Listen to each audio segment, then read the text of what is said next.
go. What's up, everybody? Raphael, Kevin, Pete, Quade. Appreciate y'all being here. Dan. Whoa, I got my mic or got my sound on. There we go. Thank you all for being here. It's been an evening. I was afraid this was going to be one of the evenings that I almost pushed it back to tomorrow night, but things have settled and we're good to go here. Chris, what's up, man? Kai, Simon, thank you all for being here. Good to see you guys. Benji, man, we're doing roll call here. This is awesome. Good to see everybody. Dan, keeping me company in the dark room. Nice. You developing film tonight? What are you doing? I'm hoping.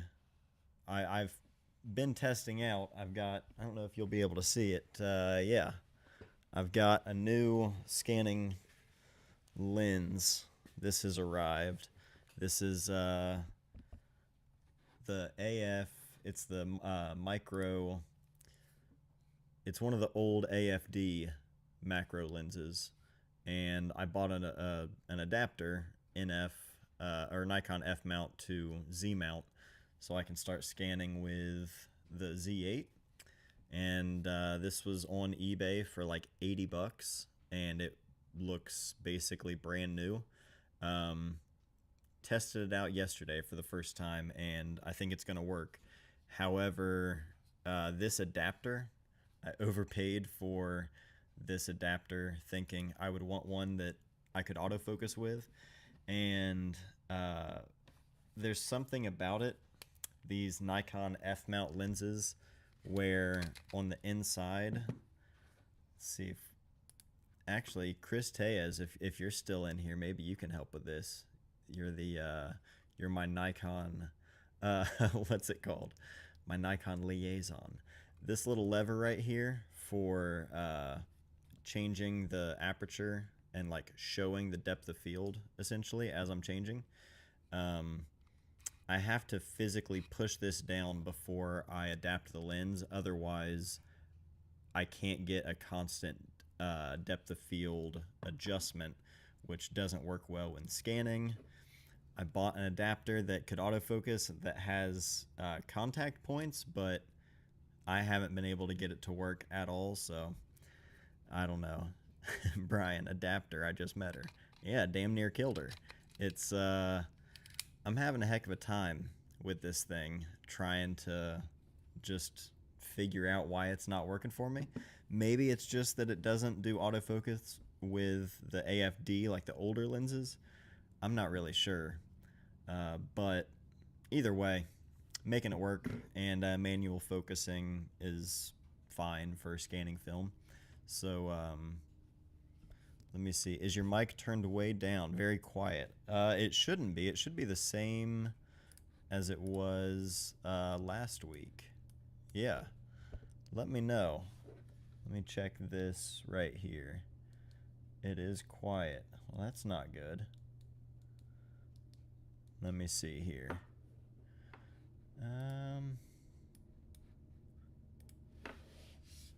One second.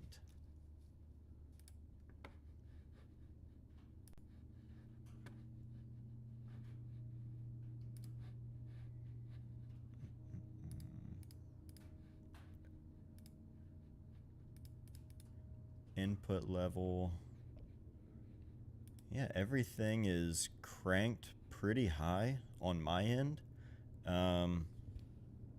Yeah, I'm not sure. Sounding good? Maybe I just need to speak up. Yeah. Let me see here. Okay, trying to use that on a D850, but so far I'm not happy with the results. Using this lens on the D850, Raphael, are you using it for just like general use or scanning film? I've literally scanned one frame so far, just as a test. I didn't notice, at least on the other macro lenses I've used, being able to see the scale, like to get a true 1:1, just being able to set that and then move the lens as opposed to, you know, just focusing from whatever distance. Um, yeah, I don't know. Seems to be working all right so far. Um, Dang, yeah, we're getting mixed mixed signals on the sound. Some people are saying it sounds good, and some people are saying quiet. Um, Aaron, FTZ gives you the green confirmation box when in focus, even in manual focus. It's the best for shooting film. I don't know if I've tried that or really, because that was the other issue with this. I thought I want to adapt manual lenses as well. I don't just want to use. I guess I don't just want to use the F mount autofocus lenses. I would also want to use the manual ones, and every time having to like take the lens off and remember to push that little lever in. I'm not really sure. I don't know. Let's see.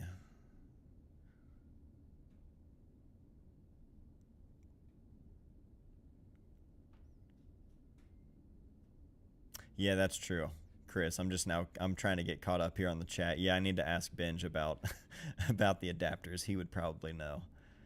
Uh, yeah, yeah. There we go. All right, cool. Well, if you guys want, we can take a look at some books. If anyone has any books in mind that they want to take a look at, or any kind of photography that we can look at just to kind of get the stream going.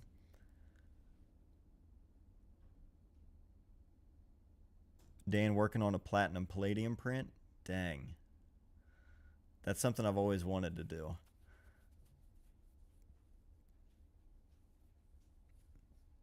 Raphael says, I'm using it on film. I'm using it with a scanning thing, and it gets a ton of stray light. I have a copy I got from some lab. Oh. I've seen people use like black PVC tubes or just anything similar to that, and just using. I mean, you could do it with really anything. You could take black construction paper and make a little, essentially just a cylinder, you know, that you can wrap around the lens to try and block out any stray light. If you don't have a lens hood or anything like that, that could be helpful. Let's see. First up was Fan Ho, so we're gonna jump with that one.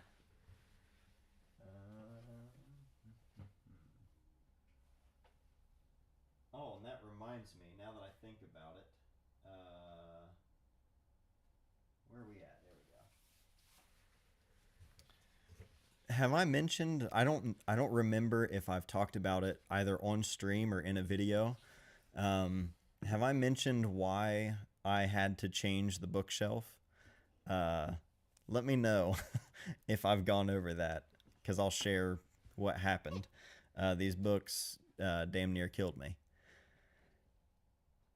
New firmware on the ZF now lets you put a lot of information into the metadata for each individual lens you want to adapt. Oh, that's rad.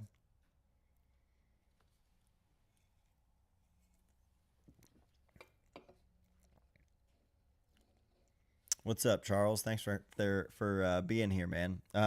In regards to the humidity, so because of the, I guess, climate here, like it does get pretty hot and humid during the day.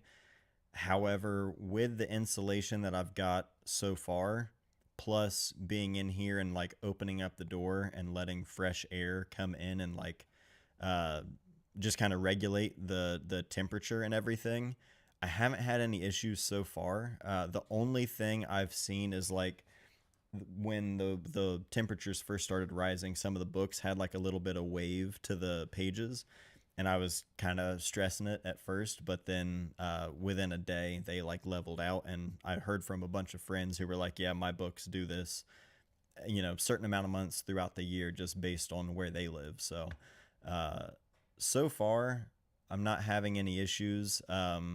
Keep it, if any of like the cabinets and stuff like in the drawers, If there's any gear, I have any of those like little silica gel packets that I just keep in there to keep moisture from just, I don't know, setting in.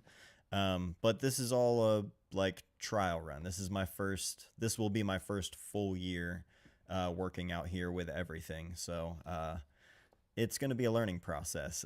And if mistakes are made and things don't work out well, I'll be sure to share it. So so far, that's how things have been going. It hasn't really been much of an issue as the weather has gotten warmer. All right, let's take a look at Fanho here, and I'll tell you about the books. My previous bookshelves that were on wheels, as I have said many times, I rearrange my furniture way more than I need to, but it's just something I've always done. And I think I rearranged things a little too much. And one of the wheels came completely detached as I was moving it one night. So I was 3 out of 4 wheels with a shelf containing my entire photo book collection. And that weighs quite a bit. And I essentially had to hold it up and try to move it on the 3 wheels to an area where I could like halfway lean it against the wall and start pulling books off the shelf. Otherwise, it was all going to come down on top of me. So luckily, I managed to be filming. I was going to do just like a sped up thing of me rearranging things in the barn for a video. And instead, I ended up getting that. So I forgot to share it last month when that happened. I forgot to share it in one of the vlogs. So I'll do that in one of the upcoming videos. This is Fan Ho, by the way, if you're just now joining us. Hong Kong yesterday. This was the first request of the stream, and there you go. If you're not familiar with Fan Ho or haven't seen this book, it's a beautiful one. Very pleasing photography. Let's see. I don't have a Dune book, Vince. Good to see you, Vince, by the way, if I haven't mentioned already.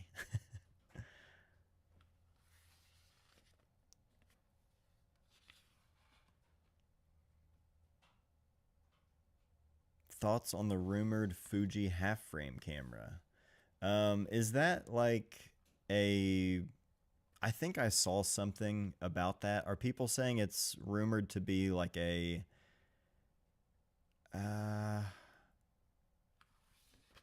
what is it? Like a vertical frame digital camera kind of meant for like content creators for filming like and shooting vertical content. Is that what it is? If that's the case, I don't have any interest in it, but I don't really have an interest in any cameras right now, if that makes sense. I don't know. I don't know what it is. I've since I got the Z8, it's so like feels like a DSLR in a lot of ways that like reminds me of the Nikon cameras I used to use, and it just works, and it's not like there's nothing too exciting or appealing about it, so I don't really think about it, and there's something about that I really like. So like any of the new Leica or Fuji releases, I've just been like, I don't really care anymore, I think. I don't know. I haven't been able to get excited about any new gear, and I guess not new. I guess it's really just new cameras, because like a lens, it can be, you know, something, but camera wise, I don't know. I really enjoy the Z8, and I just feel fine about it. I'm not overly in love with the camera itself. I mean, I enjoy using it, but yeah, it just works. I enjoy it. Um, let's see. Brooklyn. Is it me or is he underrated in the community? Are you talking about Brooklyn Beckham? Is that uh is that David Beckham's kid? Oh, okay. Fan Ho. I was like, wait, what?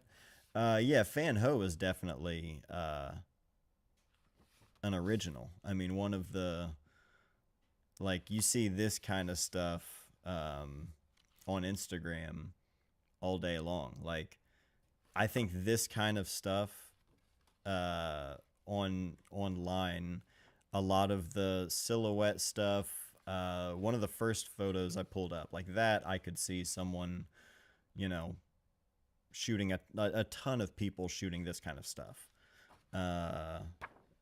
Not that one. This one right here. Someone walking in the frame, but like framing them in such a way. That, like, that kind of stuff you see all of the time online in street photography stuff. But yeah, it's not that there's anything wrong with that, but yeah, Fan Ho, if you want to talk about being very influential for that kind of style, for sure. Uh, Brooklyn is S tier. That's what I was wondering. I was like, I'm pretty sure, isn't that the one that I remember seeing a photo of, like an elephant, or it was some kind of like safari type photo. I just remember seeing that and a ton of headlines about it. But that was about all I dove in.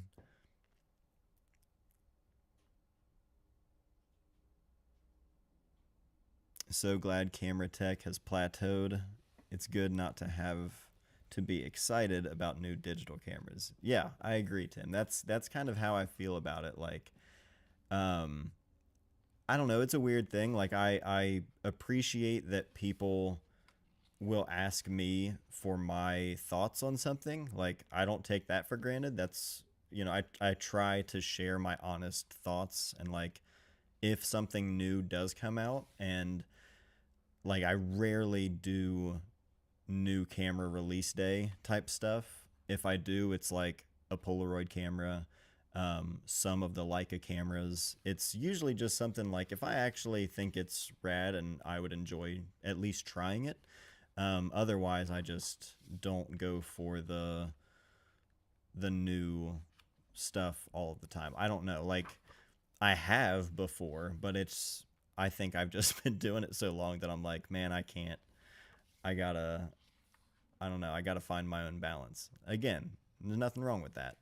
Um, yeah, Chris, I talk about new cameras to pay for groceries. And that's the thing. Like, that's a huge part of why I'm like, dude, if you want to make a YouTube channel and only talk about gear and play it straight up just for the views, they're like, it's a job like anything else. If that's how you want to do it, get your money. You know what I mean?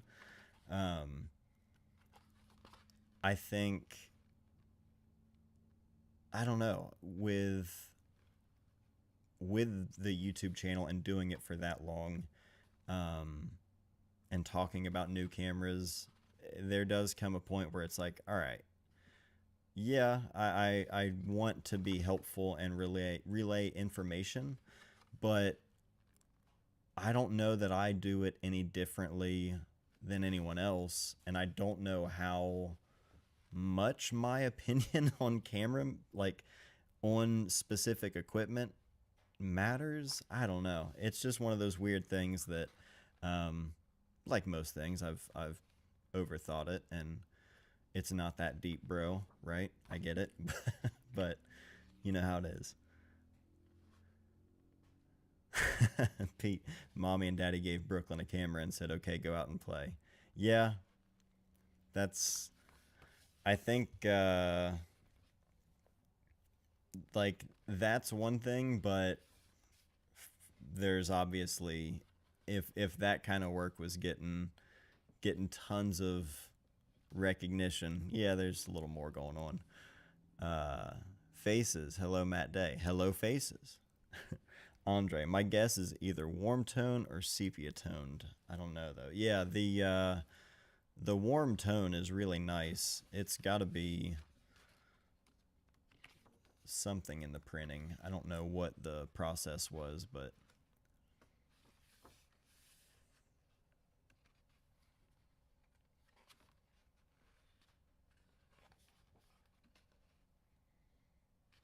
these almost panorama frames. I mean, I guess is panorama. I don't know what format specifically, but vertical frames like this, that's tough.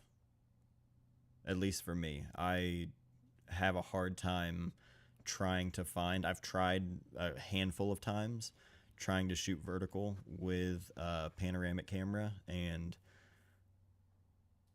I turn myself away, I think, so many times. Like over and over, every time I try one, I'm like, nope, that definitely doesn't work. I think I've just turned myself away so many times that I've never stuck it out long enough to ever make a photo that I'm happy with that's shot that way.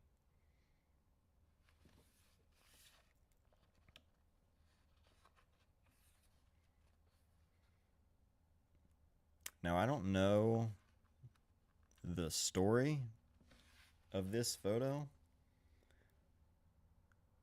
I mean, that looks like something out of, I don't know if anyone's ever played Little Nightmares, but that straight up looks like something out of Little Nightmares.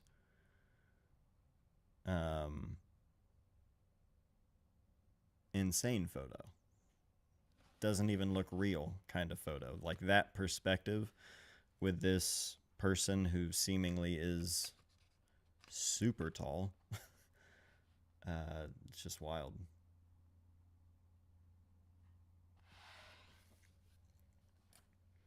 Whoops. There we go.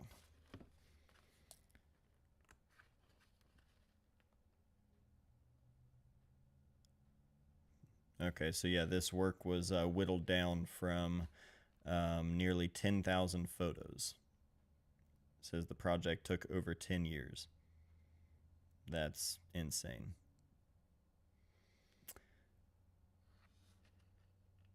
Can definitely see why Alan Schaller talks about him a lot. Yeah, exactly. Like that kind of photography is kind of what I had in mind earlier, talking about some of the street photography today. A lot of the kind of graphic, not graphic in terms of like subject matter, but composition wise, a lot of this kind of stuff, definitely. How much was this book? I honestly don't remember. I've had this book for quite a while now. Let me see when this one was published. This was published in 2016.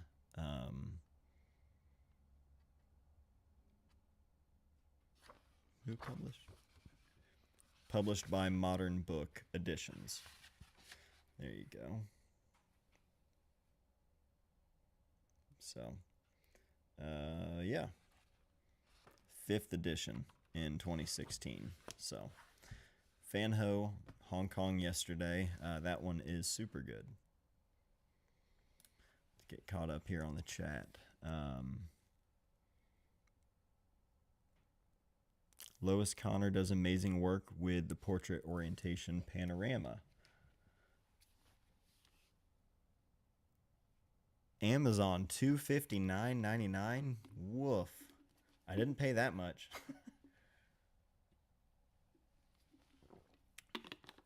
Do I hear 260? Anyone? 260, 261. Yeah, I wouldn't. I would check Abe Books, ABE Books. Check that out. Yeah, I would search there. Possibly eBay as well. Amazon is crazy most of the time.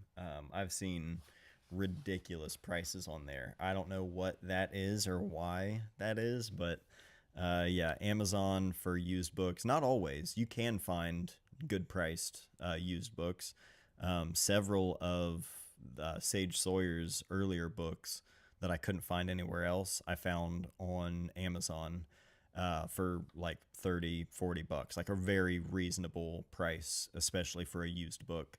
Um, it's nothing like that was from a collector or anything. You know what I mean? It's just a run of the mill used book. Condition isn't perfect, but you get to see the work. That's what's important. So, um, yeah, there you go. $65 at Rizzoli. Perfect. That, I think that's probably, if I had to guess, I probably paid anywhere from 50 to $60 for this book. Um, if I had to guess. But again, it's been so long. Man, Little Nightmares throwing it back to the gaming channel.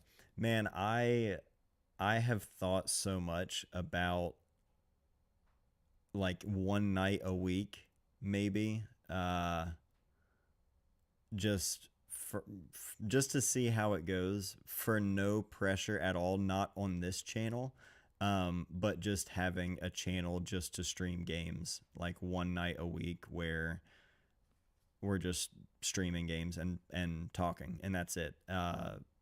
People can, like, if I did do that, I wouldn't mind if people wanted to talk photography, but also just talking everything else, everything not related to what I do for a living. And so I don't know. I've never done that before, but the idea of like I already have everything I would need to do that. I don't know. I might do that sometime soon because I feel like that would be a nice little like evening, like literally just hanging out. You know what I mean? I mean, this is hanging out as well, but it's also all usually around photography and what the videos are also about. So I don't know. I'm just kicking ideas around, but it would be fun. Lies of P is kicking my ass. I haven't played that one. There are some games that I always think like I want to play that, but right now my gaming is usually after everyone is in bed, which is why I was like, well, that's when I do my live streams here. And so if I did another night on just where I'm playing a game and streaming, that could be a lot of fun as well. So that's kind of what got me thinking about it because that's usually when I play. But for instance, Nora, a lot of times, especially when she's having a rough day, for whatever reason it may be, which that was what was going on earlier when I didn't know if I was going to be able to do the stream tonight. She was having a particularly rough evening, and usually she just needs me with her. And a lot of times we're just laying in her room watching Lion King or Incredibles 2 or what, any of her like comfort movies, and she just needs me there. And a lot of times I'll just be laying there with her, and she'll actually watch me or Molly if we have like a Switch or something handheld that we're playing. And lately I've been playing Stardew Valley for the first time and like really getting into that game. And so I've been playing that a bunch on a Steam Deck, just handheld while I'm like on the couch with the family, just playing in like a few minutes here, a few minutes there. But yeah, sometime in the evenings, I'm thinking one night a week, it would be fun to just stream whatever. It doesn't matter what. So yeah, if that does happen, I'll keep you guys posted. I've been hunting for a copy of 101 Tragedies by Enrique. I can barely read the chat from this far away. I'll butcher it. For a minute now, never found one for less than $200. I don't know that book, or else I would share it with you right here. Matt Day plays the Outlast series. That's another series I haven't played, but I think I have one of them on my Steam wish list. Oh, what's up, Matt? Bit late this week after my cycle club ride. Well, thanks for being here, man. Simon, literally laying with Asher now watching Moana 2 for the exact same reason. Exactly. That's the thing. It's like you get little moments to just do something like that. It's been funny too because Nora will point out some of the animals in Stardew Valley, which is rad. That game is so good. I wanted to play it when it first came out. The idea that one person made that entire game is incredible. But yeah, when it first came out, I played it for like 20 minutes and I was like, I don't know if I got time for this one. I don't know if it's going to be for me. And now I've actually gotten a little ways into it and I'm like, yeah, I just didn't give it enough time. Like most things, you got to give it enough time. It's so good. Let me know what you guys want to look at though. I think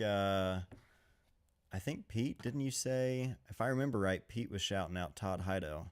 I'm going to need to adjust the camera setup here and mount the camera up on the ceiling in order to get a entire Todd Hido shot in here, but we'll do that.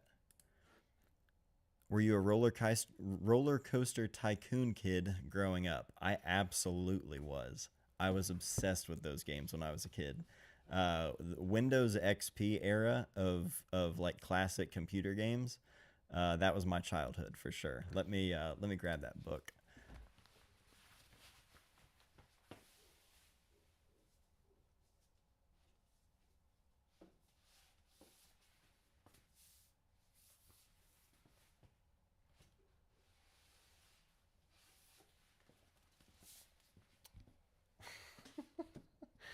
Do you see how comical these books are in size? Wait till you see, yeah.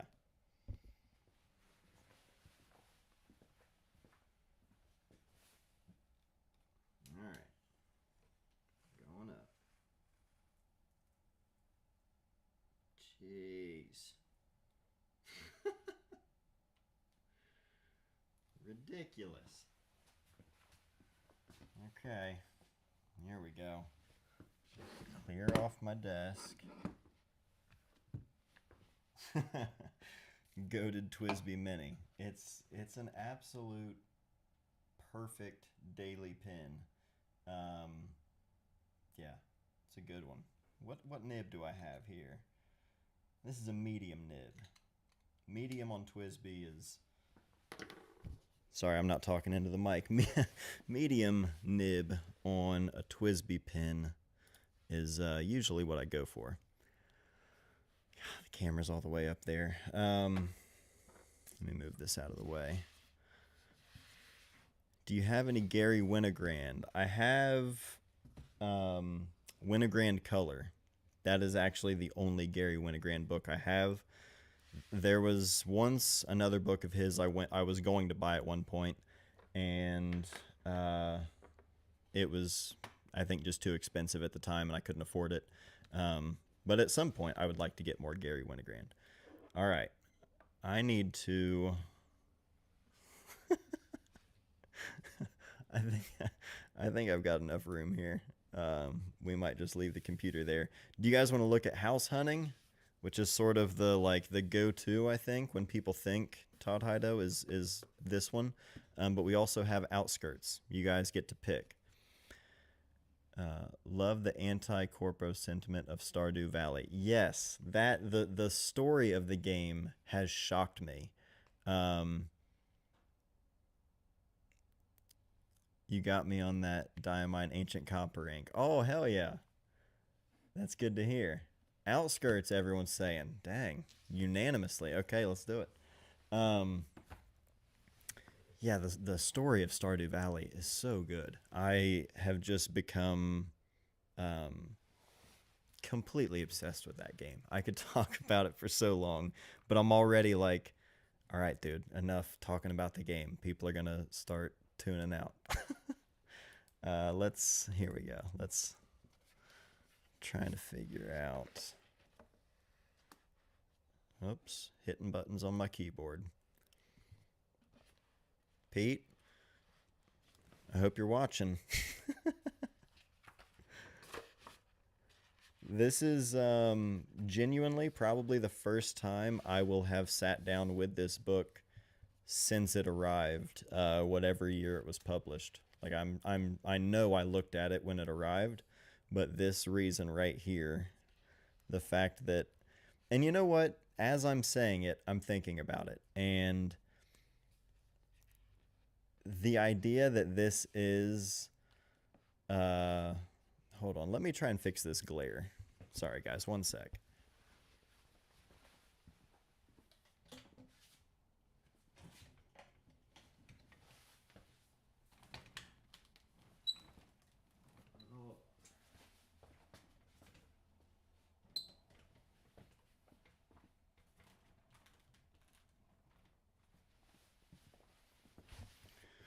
All right.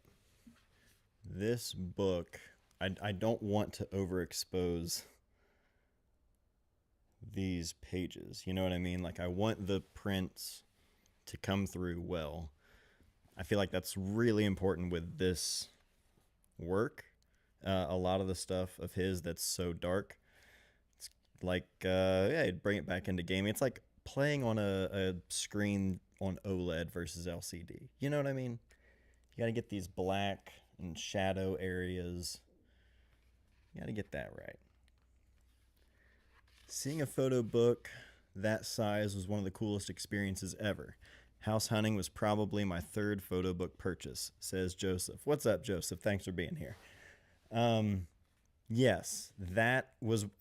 Thank you for saying that. That reminds me. That's what I was about to talk about before the glare on the page sidetracked me. As I'm sitting down here and getting the book out and sharing it with you all, I always joke about the time, like the size of the book and the act of like having to sit down with it, not as casually or easily as you would with a smaller book that I can put in a bag and take with me and share it with a friend. If I'm just like going for a walk around town and I might meet up with some friends, and if I bring a book, anything where I'm transporting books, this is a massive, massive book. When you're looking at it, it feels like you're looking through individual prints in a different way than a typical page to page, photo book. And as I was getting it out, it made me think about maybe not necessarily that that's the point, but I think that that's something that maybe I overlook. Anytime I think about these books, they're made incredibly well, like beautiful prints. I love that they go almost full bleed. I just am always the convenience of it. I'm like, but I gotta, I can't just sit down comfortably with it. I need to make sure I have counter space just to sit down with this book. But that's probably just me being a tired dad more than anything. And, I should probably just grow up about it and just deal with it and make time for it, because this is gorgeous. But yeah, that's always been one of the things I've had a hard time with these books, is just that. Move this over. There we go. Were all these shot on film? To be honest, I'm not sure. I know maybe not nowadays he only uses digital. I know he does use a lot of digital in his workflow today, but I'm not sure about these in particular.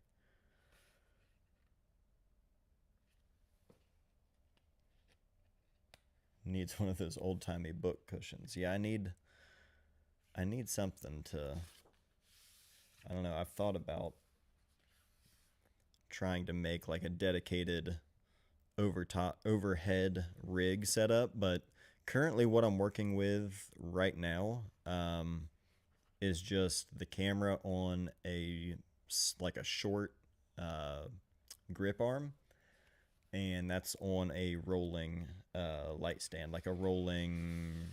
Who made that? Rolling impact stand, I think.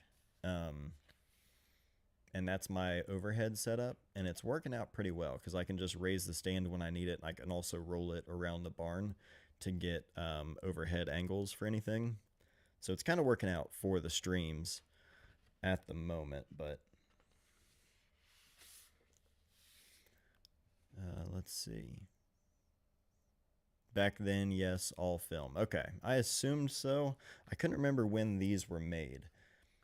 Something about how he keeps his white balance close to daylight for mixed light scenes somehow makes them feel more real, if that makes sense. That makes total sense.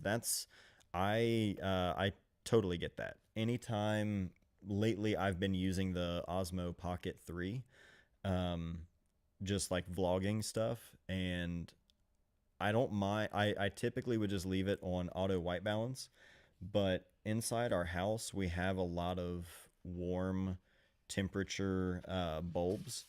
And so a lot of the lighting in the house is warm. And anytime there's daylight coming through the windows and I'm filming anything inside and it's balancing for the warm light, it just looks weird to me. And especially in video, more so than maybe you would notice it in a photo, but I totally get that. I think just our eyes are so adjusted to normal daylight balance that when you balance for the artificial light, it can look, yeah, just I don't know, takes you out of it in a way.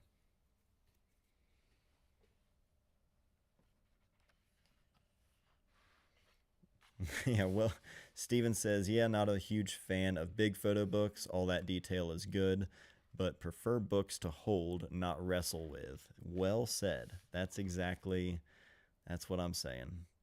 I like there's something like, I don't know, there's something really personal about, I just like the idea of containing everything. It feels counterintuitive because yeah, the detail and seeing a print this size is awesome.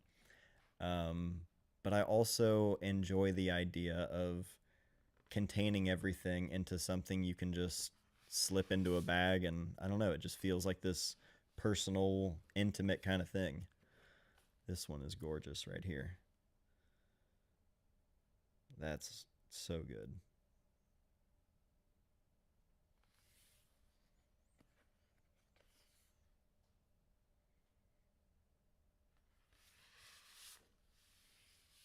This one's super weird.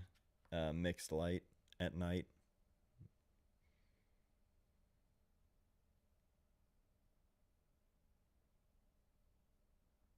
Yeah, it's so good.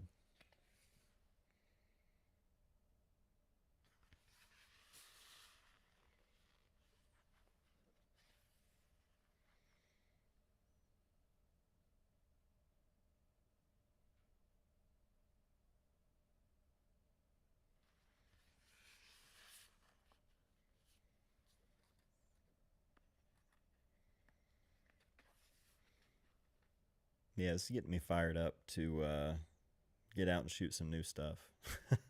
I feel like I've barely been able to spend any time outside of I don't know, just like the normal day to day stuff, just like carrying my camera with me. I really haven't been making time. Molly encouraged me last week actually. She was like, "You need uh like scheduled photo excursion time where every week, no matter what, like that is what you're doing. You need that."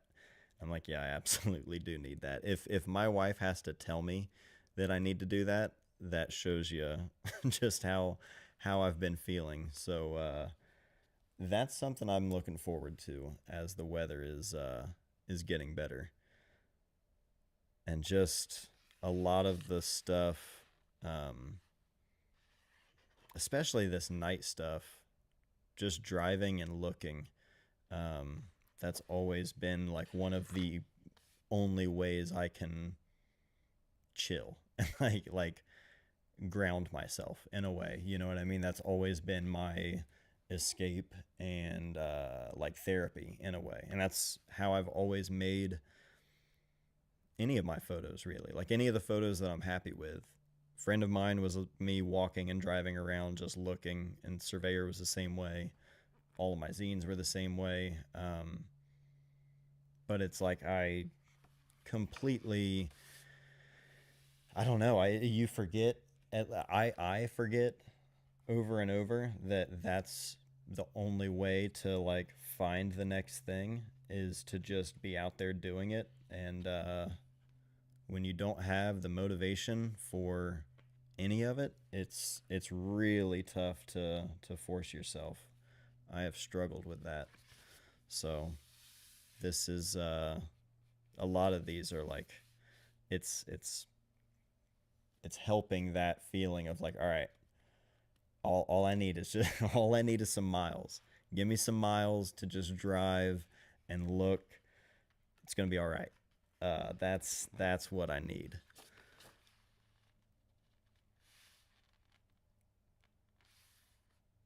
I wonder how often he gets asked, "What are you doing?" Yeah, 1,000%. That's what I always think when I see the night exposure stuff. Brian Ricky, I didn't realize you live streamed. Love it, man. Please continue to do this. Well, thank you for being here, Brian. Usually every Wednesday night at 9 p.m. Eastern Standard Time, we're here hanging, usually flipping through photo books, talking about whatever. And every once in a while, when it all hits the fan, when you're raising kids, some nights we have to take a rain check, but usually every Wednesday night at 9 p.m. So, yeah, if you can make it, come hang out, man. Let's see. Anything that you have found works best for finding that inspiration again? Genuinely, this. This right here. Looking at books. I I've talked about it on stream before, but like this right here is doing a lot for me week to week.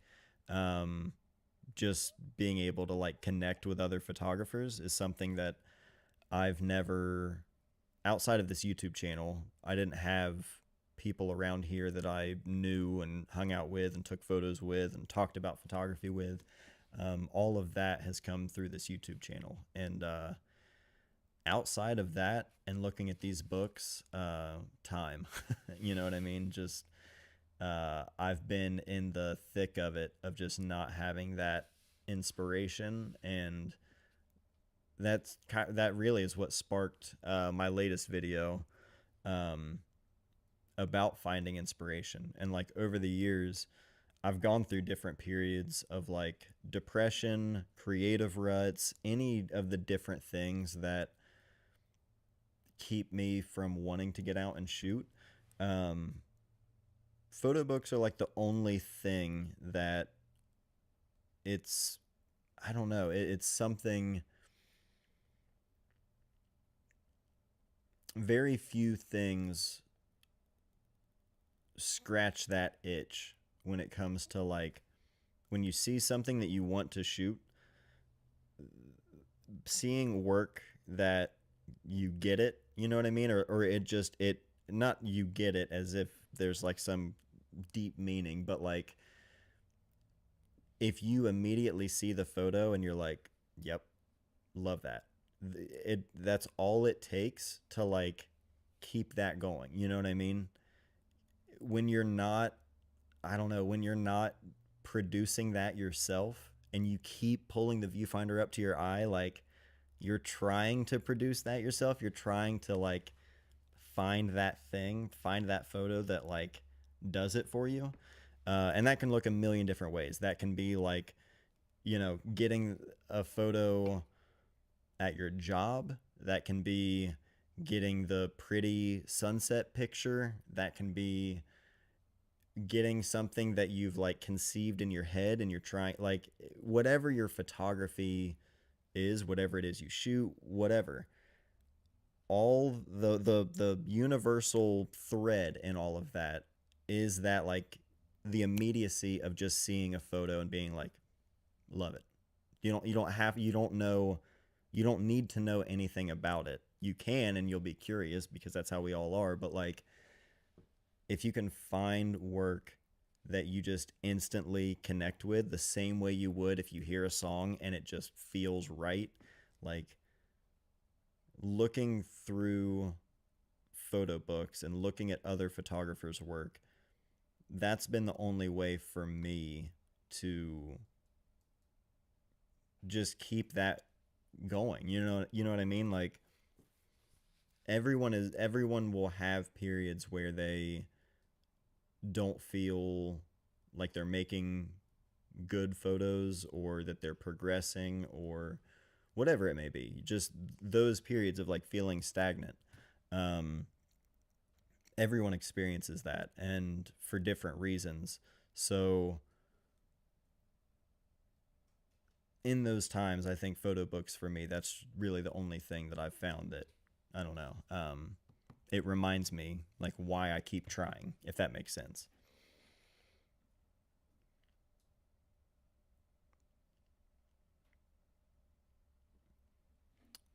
Let me see here. Daniel, is there a possibility of doing a meetup in Chillicothe or something sometime for the people who live nearby? Perhaps like a meetup or photo walk or something. That is definitely something I want to do. We were going to do it years ago, and then I think the pandemic kind of like changed a lot of that at the time when we were planning it, and it's just one of those things that hasn't happened since. But having something in Chillicothe is something I want to do.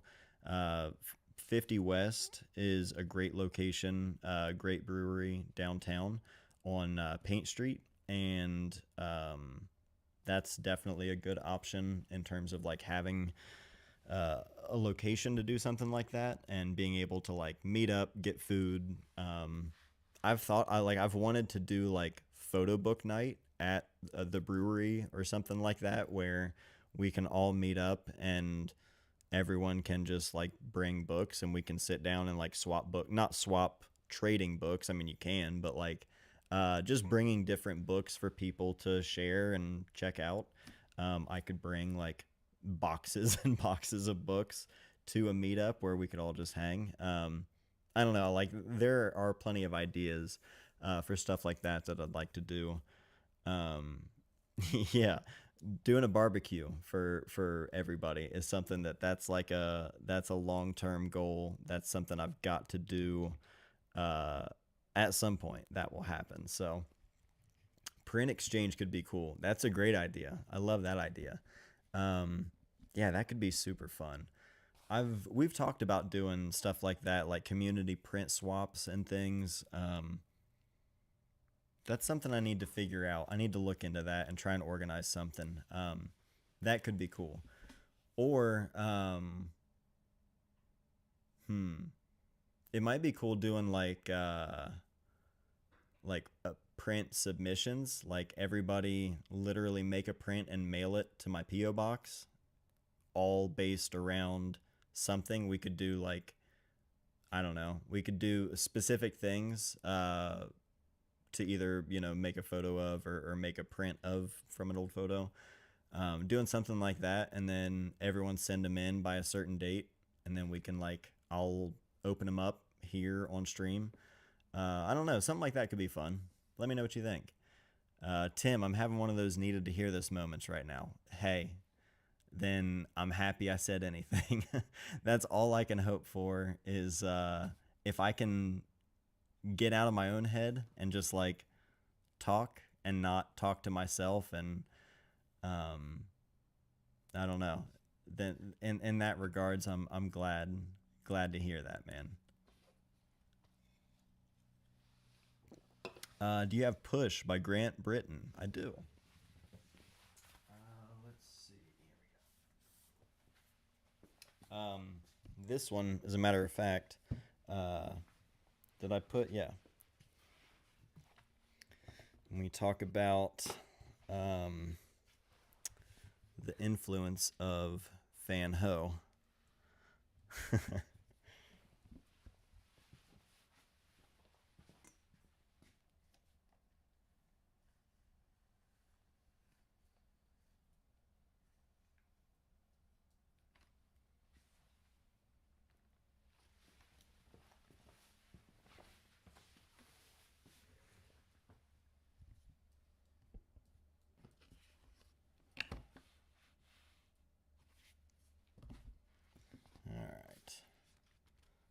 make some room here.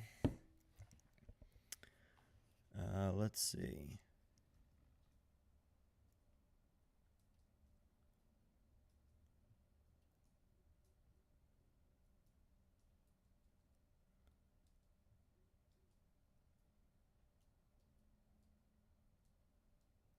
Oh, okay. Sorry. I'm trying to get caught up here. What's the zip code to your P.O. box?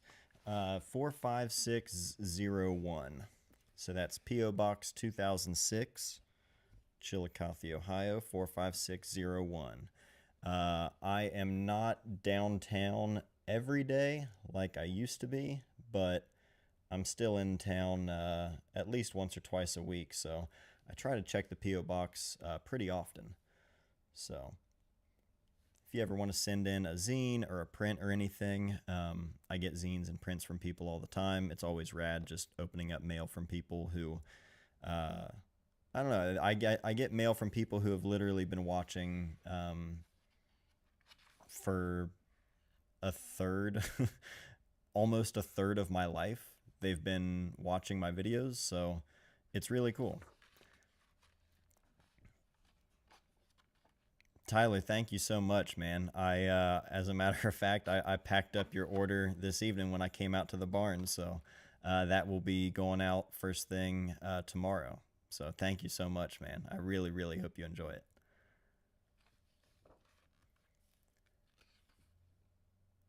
Love this photo right here of Grant in his dark room. Quaid, thanks for hanging out, man.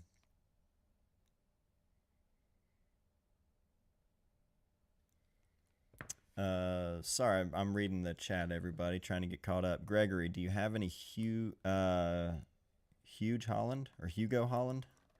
I hope their name is Huge Holland. That would be awesome. No, I do not, though.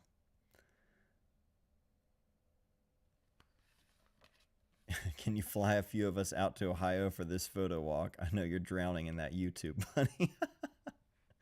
Oh man, if you only knew. Trust me. No, I wish I could, man. I really wish I could.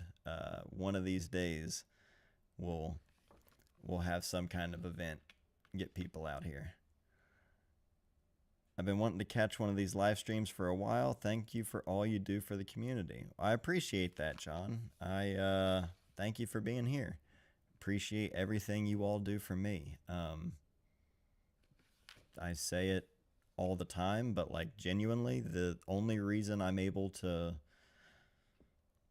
do everything that I do is from all of you that are watching the videos, commenting on the videos, hanging here on the stream, like the book, like supporting the book, everything that I do, no matter if it costs you $1 to support or if you're just watching and that's it. Like literally everything helps. And I really, really appreciate it. Brian Ricky, I'm about 5 hours away in St. Louis, but I would definitely drive up that way for a photo walk and a few beers. That would be amazing, man. I did a show several years ago in Jackson, Ohio. I did one last year as well, and had some friends come up for that, which was really rad. But yeah, I haven't done anything in a while. It would be, yeah, I don't know. I've been a guest at things that were organized by other people, but I just don't, I've never organized something like that myself yet, so.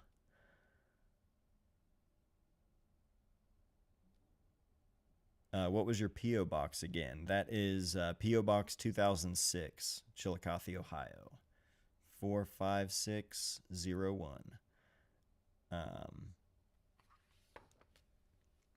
Do you still have that video up when you did that show? You know what? I don't remember. I don't know. That might, it might be up there. It might not though. That was, I'm trying to think what year that was. I think this is the photo someone called out earlier. the Rodney Mullen photo. That's a classic one. Um, yeah, I don't know if the Jackson video is still up there, Pete.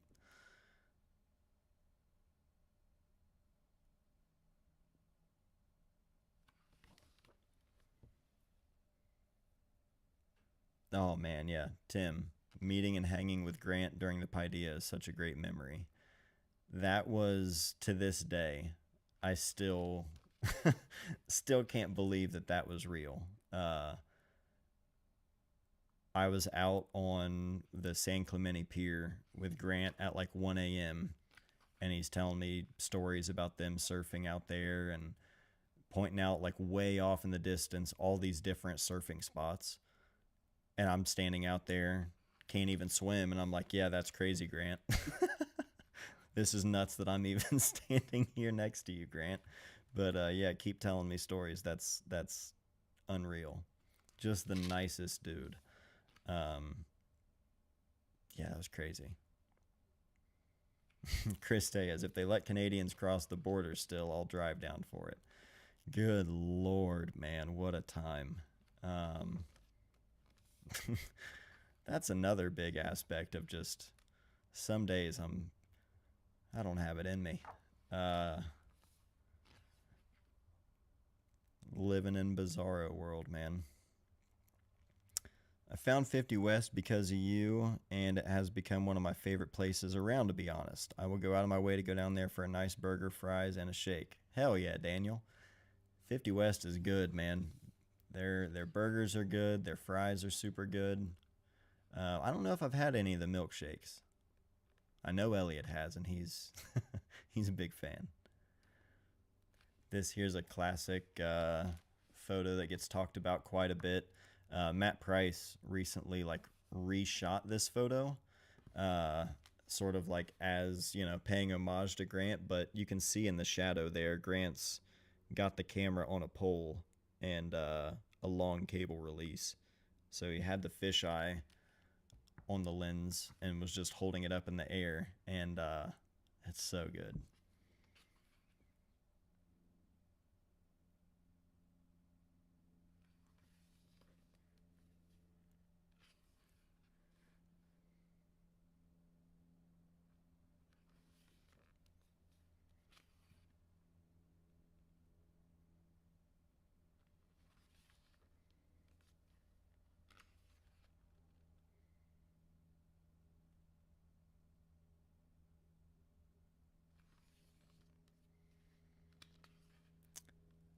John Stone. I've been wanting to get a fisheye for my Leica, but hard to tell what's going to be a good one. Not a lot out there.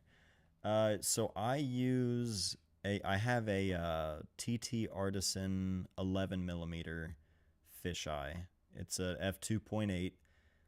If I remember right, it was like between $200 and $300, I think. Um, I've used that on. Honestly, I think I've only adapted the lens. I don't think I've even used it on my M6 yet. But as a fisheye lens, I haven't really had any issues. But it's a rad one. I used to adapt it to my Lumix a lot, and I want to get a M to Z. Or wait, I think I do have an M. I do have an M to Z adapter. I just haven't tried it yet. Oh hell yeah, Chris, you picked up that lens. It's a good one. It's fun. It's I bought it specifically to shoot skate photos with, and it's great for that.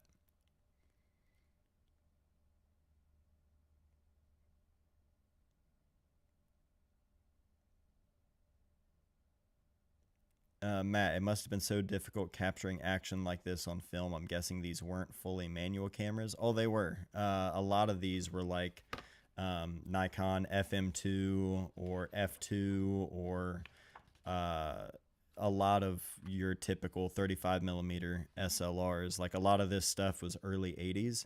This is 86. So you think about what the technology was in 86. Yeah, 84.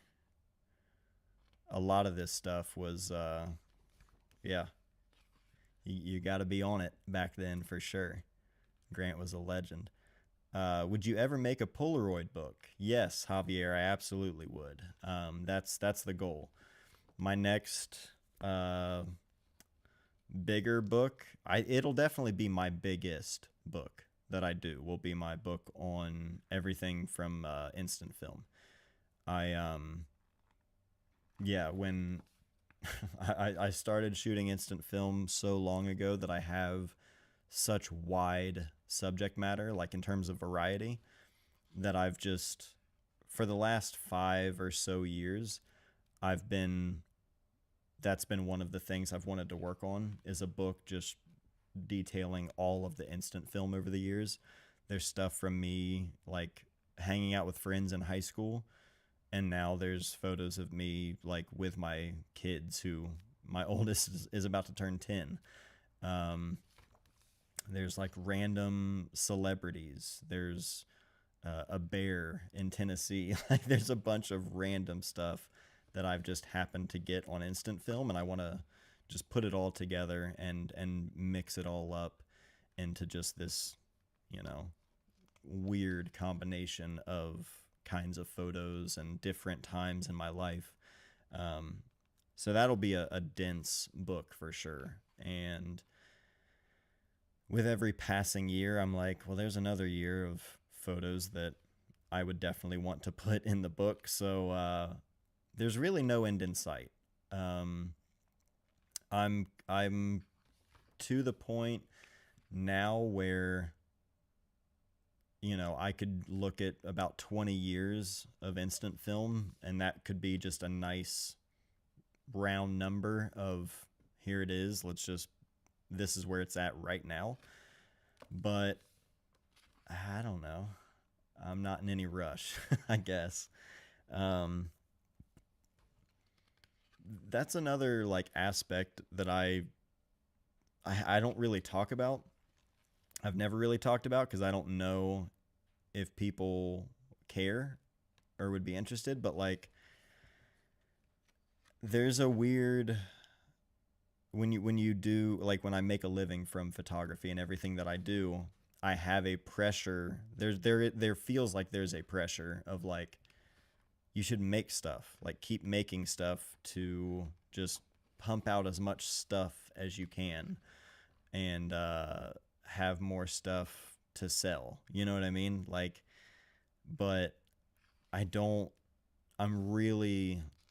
I already feel like I've made a lot of different things, and in the grand scheme of things, I don't. I really don't think I have. It's just, um, I don't know. When it's out there, and it's done, and all of the time to get to that point, you don't really feel it anymore, and it just feels like everything that I've made just happened. You know, I don't know if that's making any sense at all, but I I worry about like not I don't know, not I worry about not I don't even know how to explain it. I have no idea how to explain what I'm trying to say. It's just weird. Like I have a weird feeling about when to put something out because I'm like, I don't know if it's ready yet, and if people are gonna buy it, I want it to be worth it. I don't know. It's a weird thing, but at some point, I will have that book. That's kind of one reason why I want to do more zines, and or just smaller, more affordable books, and like smaller editions. That way, it's like on to the next thing. Like I don't really want to put anything new out for a while, especially while I still have some copies of Surveyor that I'm not like in any rush. You know what I mean?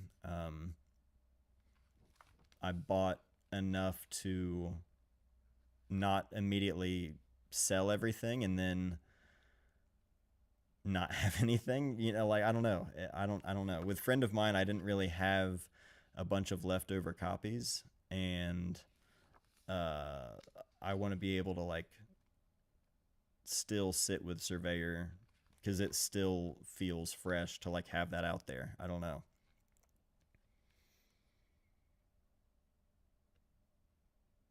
In my opinion, it's difficult putting something out if you don't have something to say with it. Yeah, exactly. That's the thing where I'm like, I don't want to force it just because there's like a pressure to be putting stuff out.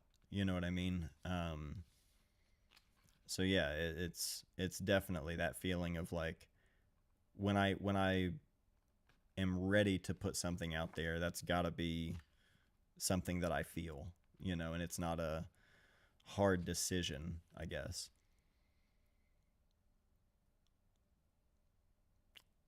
Do you ever get some haters coming at you for your political views? Yeah, I do. It's fewer than it used to be. I think people understand that uh, all I really care is about people who give a shit about humanity and other human beings, um, people over profit, that sort of thing. I think people have known me long enough. I usually like to think that people will be able to read between the lines and like trust that that's how I feel about things. Um, these days, it's getting harder and harder to not speak up. Um, I had fully planned on basically burying my head in the sand for the next 4 years. After the time between 2016 and 2020, uh, that thinned out a lot of the herd in terms of, you know, some hoods. Some hoods were taken off. Some people were unmasked, put it that way. And I was not quiet about it then. And I realized that none of the conversations that I had in that time frame were necessarily productive. Um, I was vocal about what I believed and stood up for, and other people were vocal as well. But there was never a mutual understanding, and very few times was I uh, met with, "Hey, let's talk about this," other than it going straight to insults and you know all of that stuff. What comes with it, and so I had every intention starting in November to just put my head in the sand and not pay attention because it didn't get me anywhere the first go around and I knew what was coming. But now it's gotten to the point blatantly, like on a daily basis, uh, that things are not being ran the way that a democracy is ran, no matter what party. And thankfully, I live in a very rural area and have seen several people who were very vocal in favor. People are starting to understand it's never been, this party versus that party, left versus right, whatever. It is all about profit. And a lot of people are being affected by devastating things that are happening. Um, Minorities in every stretch of the word are being affected. Uh, Everyday people who voted for this shit are being affected, and now they're caring because it's not just the people they don't pay attention to. Um, I don't know. It sucks. I don't want to have to think about this kind of stuff. I don't want to have to think about um, human rights, basic human rights, and basic human empathy for other humans. And yeah, as a result, I have not been as quiet as I planned on being this time around, but um, there's a time and place. Now's not the time to be quiet. And if people do get upset over that, they have every right to be. I'm not going to shun them for voicing their opinions, even if it's, you know, opposite of mine. But I don't know. It's not my job to inform people, but I absolutely won't be quiet or hide my feelings. Um, Otherwise, there will never be an end to it. Read any history book, and we've got the playbook. You know, we've seen the type of shit that can happen. So, anyway, all that to say, isn't Grant Britton great?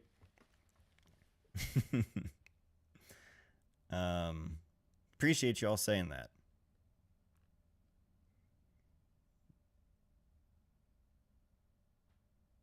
Oh God, Benji, I'm sorry to hear that. Sorry to hear about all of that. Um, that's a very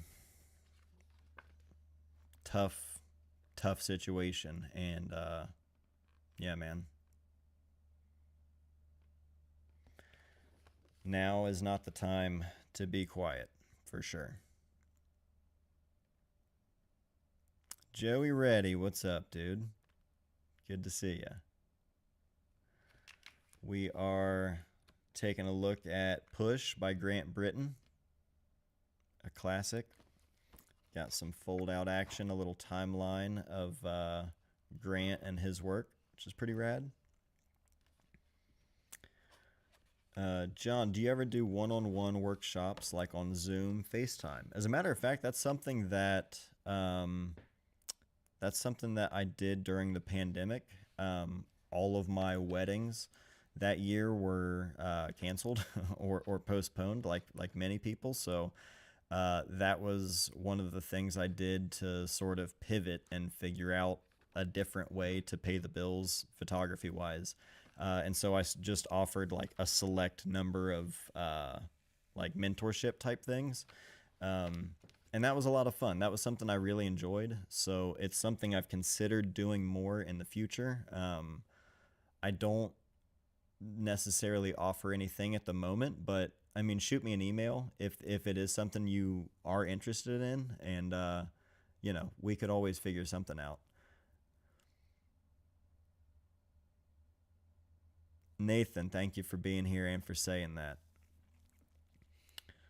My life is great. I'm not complaining. Hell yeah, Benji. On the real, the time to speak up is now. I've always stayed quiet, but I'm done with that shit now. Exactly. That's the thing. Otherwise, what are we doing? You know? Edward, what's up, man? Good to see you.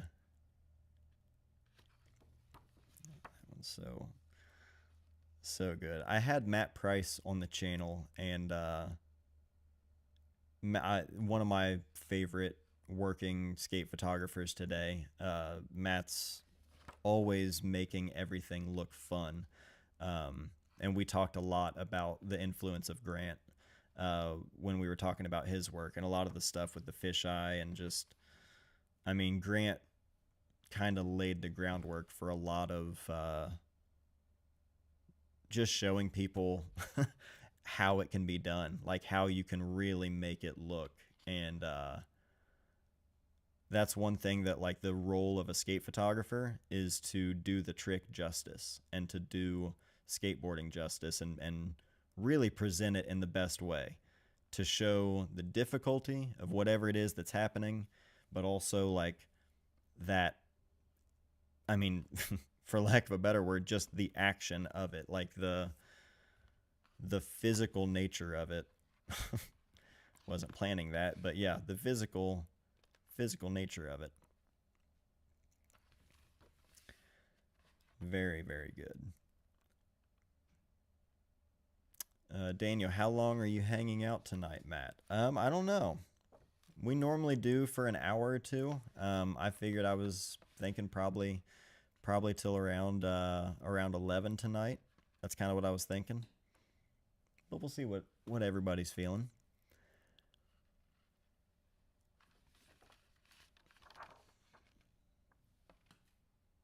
What is that? You guys can hear that flying around.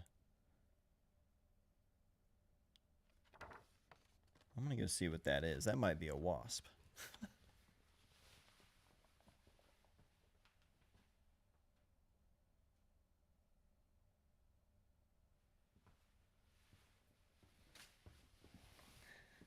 Nah, we're good. We're good. That's a little June bug or something. The bugs are out though. Not gonna lie. Found a couple pretty big spiders this week with the weather turning. I look under my desk and roll my chair out, and there's just a big old wolf spider. Dude, these streams genuinely make my week, especially stressful ones like this one. So thank you so much for taking the time. Julian, I appreciate that. I need to hear that kind of thing. Because that's every week I go, like, in my head as I'm coming out here and turning everything on, I'm like, do I have anything worth talking about? Or it's always in my head that, whatever, the same stuff as always. So I appreciate you saying that. As I mentioned, they're helping me. I've shot before at the skate park in Venice Beach. Very cool place. That seems to be like for it seems like a really welcoming place. I've never been to Venice Beach, but everything I don't know about welcoming, I guess. It seems to me like for a skate park, they're pretty used to everyday people, especially people who are like traveling and tourists, like just hanging out there and watching. Not every skate park is like that. So I always think that's rad to see. Hell yeah. It's funny, this hat, it's so you can see how faded it is up here. I've got a few years in this one, and I've got a brown one around here somewhere. That was made brown. It didn't turn brown over time. Every video, these are like just the size of the hats, the way they fit. Not every hat fits me well.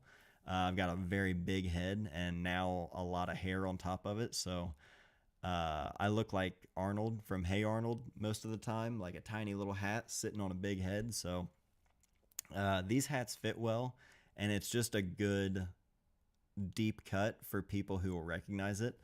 And I'm shocked at how many people do because I wear it all the time. Most of my videos on the channel, I'm wearing one of these hats, and every single time I get multiple comments on that. So every time I do, it makes me laugh. Like, to other people who don't know, it's the weirdest sounding thing ever. Front salad, back salad, front blunt. I'm always like, people probably think I'm talking blunt as in an actual blunt, not the skateboard trick. And then salad, back salad, it sounds weird. So I always appreciate that idea that people are reading my hat being like, what the hell does that mean? Have you been to any photo book shows? If so, any of the big ones, or any plans to go to if you haven't already? No, I haven't really. Going to like physical shows and like galleries and stuff is just something that I don't have a ton of experience with, just based on where I live. So like when I've gone to DC, went to a bunch of the museums there and galleries. Chicago was another one. I didn't when I was in New York. So yeah, it's just not something that I get a chance to do that often. Just time and location. Again, that's another like huge aspect of photo books that I love is, even someone like me can sit with the work in that way and not just online or through a screen, you know what I mean? So my big head brother, I'm gonna seek one out now. Yeah, Jenkem Mag. Jenkem Mag makes these hats, and I hope they continue to make them because if they do them in another color, like a navy or something, I'll keep buying them. Thanks for hanging, Chris. Good to see you, man. If you guys haven't seen Chris Tellez, his channel, he's there in the chat. Check out his YouTube channel. He's the dude I hit up about the Nikon, the Z mount 50 millimeter that I picked up. I knew he was the one to ask. He's got a lot of good Nikon Z mount stuff. So if you're interested, check out his channel and other stuff as well. I'm going to London this Friday for a work trip and bringing my M11 monochrome. Jazzed to go there for the first time. Hell yeah. Enjoy it, man. Especially with that camera. You'll have a blast. That's awesome.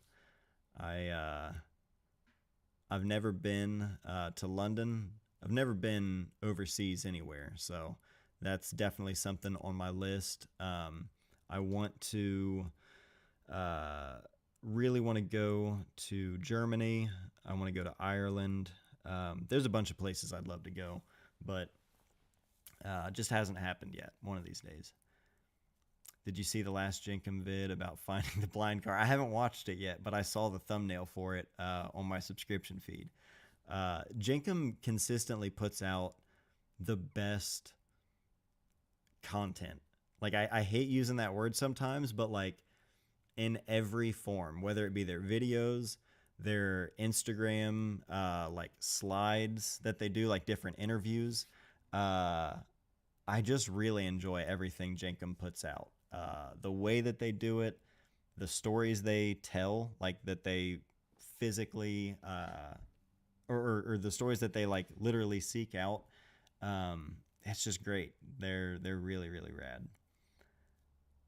Germany is beautiful. Yeah, it definitely is one of the places that photography wise, Ireland has always been like number one. If I could go anywhere for photography, Ireland has always been the top of my list for that. Just based on photos I've seen. Again, I've never been there, so I don't know.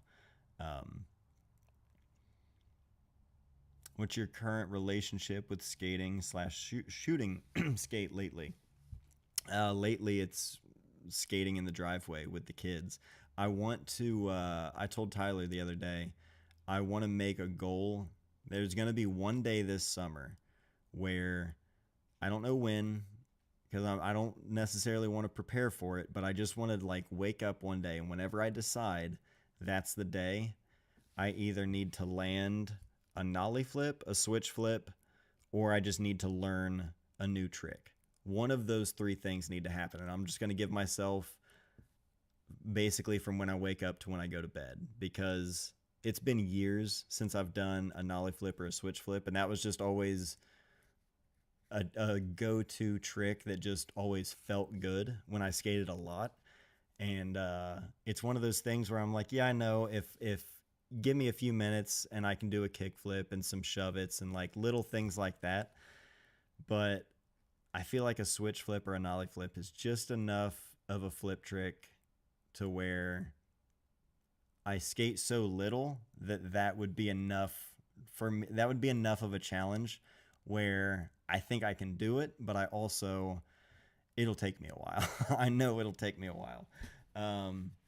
But yeah, I mean, that was always we were talking about it as we were talking about it the other day. Like, I was never the skater that was like, I got to learn a new trick. I got to like, progressing in skating came completely second to just my enjoyment of it and also like taking photos of it and documenting it. I was always filming or shooting photos, but especially back then we were mostly filming because we didn't, I don't know, the photos were cool, but making a skate video is That's like that was what we wanted to do, was like make our own skate videos. Um, and so yeah, like if I ever was trying a trick and it got to a point where I'm gonna really have to suffer if I want to learn this or land this, it's fine. Someone probably needs something filmed anyway, and I'm not gonna hate my time on a skateboard. You know what I mean? So, and now I'm at the age where if I fall, it's not gonna go as well. So, um, I was never big on transition. Like I was never skating transition, but my friend AJ just got a mini ramp indoors, and he lives like 5 or 7 minutes away now. And I told him, I was like, now is my time. I'm in my mid 30s. It's time for me to get comfortable on a mini ramp and embrace this time. So that might happen as well. We'll see. Again, time is the biggest thing. Jason Lee used to skateboard, actually. So this is my go-to cruiser setup that I don't do any tricks on, but if I'm cruising around town in the neighborhood or the driveway, it's this Northern Company board that Jason did in probably 2016, if I had to guess. Um, this is my favorite shape. I've asked the guys from Northern Company what shape this is. It's supposedly one of the girl shapes from like the early 90s. It's the most comfortable for just cruising around. Like perfect length, perfect wheelbase. I love that board. So it's got tons of pressure cracks all throughout it.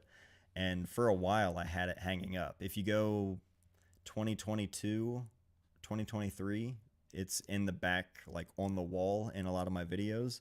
But I think it was last summer. I took it off the wall and set it back up again because I missed cruising around on it. Super good shape. I love it. Hi, Matt. What are you using to scan your negatives lately? Pablo, I'm using the Nikon Z8 and this. We were talking about this at the very beginning of the stream. It's AF Micro Nikkor 60 millimeter f2.8, and I'm adapting that. It's an F mount lens, so I'm adapting it to the Z8, and that's what I'm using to scan at the moment. I'm going to be doing a lot of scanning with it here in the next couple of days, I'd say. So then I'll get like a real test for it. I've only scanned literally like one photo just to see if it would work, and it worked great. So we'll see. Rakesh, good evening. Bought the Think Tank Darklight 20 liter. Nice, relatively small camera bag to fit tons of stuff. Thanks for your review. Hell yeah. I'm glad you enjoy it. I've still got it, still using it daily. Yeah, really like this bag. Yeah, nothing else to say. Found a Bessler enlarger at the thrift and made my first print the other day. Your vid helped a lot. Flavio, that's amazing. That's super cool to hear. I just got my old enlarger back not too long ago, and I'm excited for the day that I have it all set up out here and working. Hey, speaking of which, Matthew Seal in the chat. Sweet ubiquity access point on the wall there. Yeah. Shout out Matt. He was very helpful in figuring out what I needed for multiple things, including he's gonna be the guy helping me get the darkroom running water and all that. Ain't that right, Matt Seal?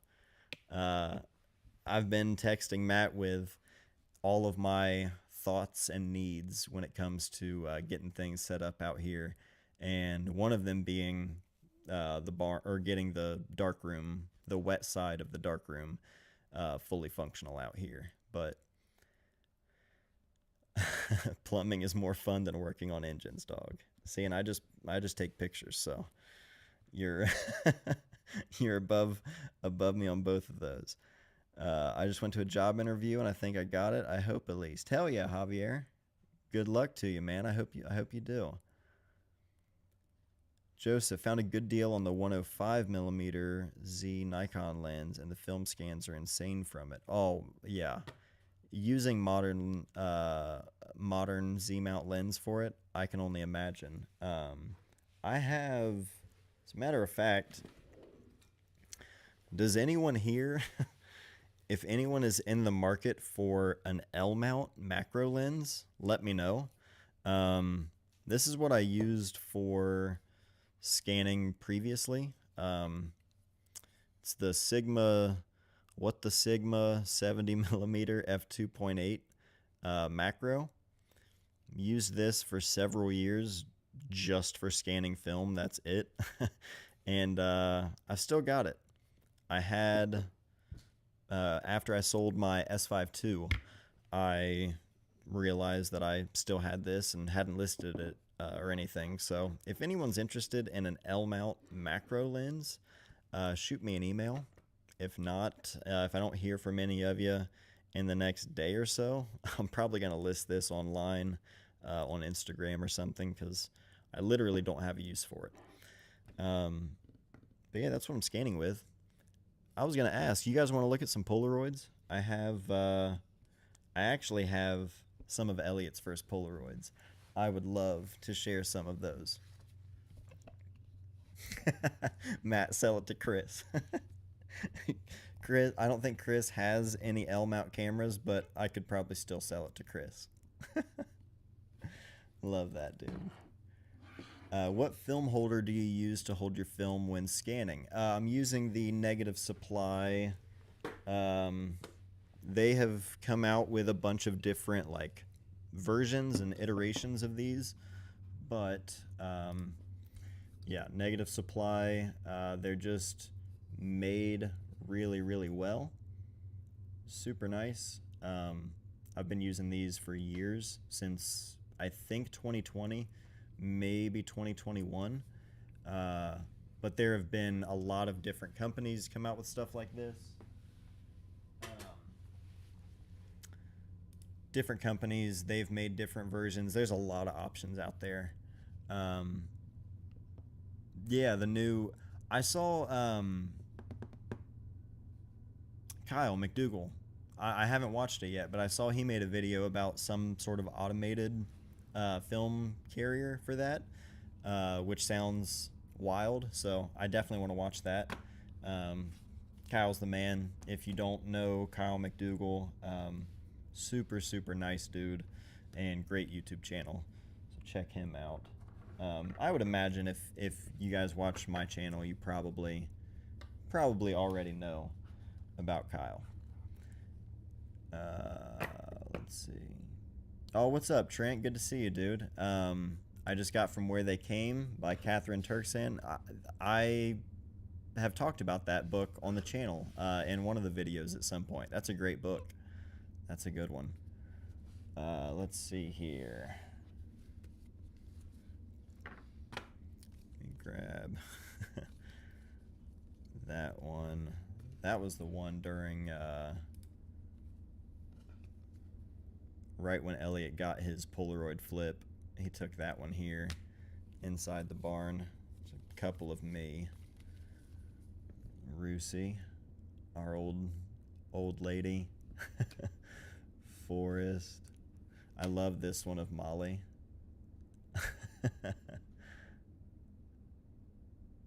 The way he framed that one. Loved it. Forest in the backyard. It's fun looking at his photos and just his perspective. Literally height perspective and everything. Oh, Gabe, what's up, dude? Gabe, let me know. Gabe, I remember you. Let me know if the signature has held up. Thanks for being here, dude.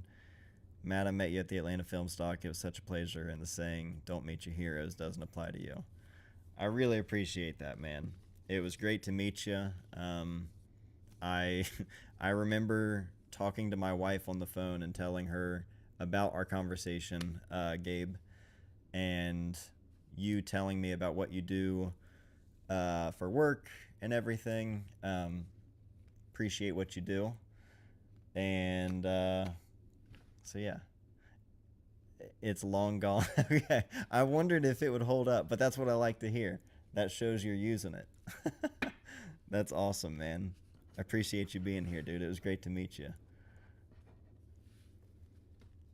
Javier, me and my girlfriend shoot Polaroids together. I made her watch your SX70 video, and after a few minutes of say, how does he do that? She wanted a camera.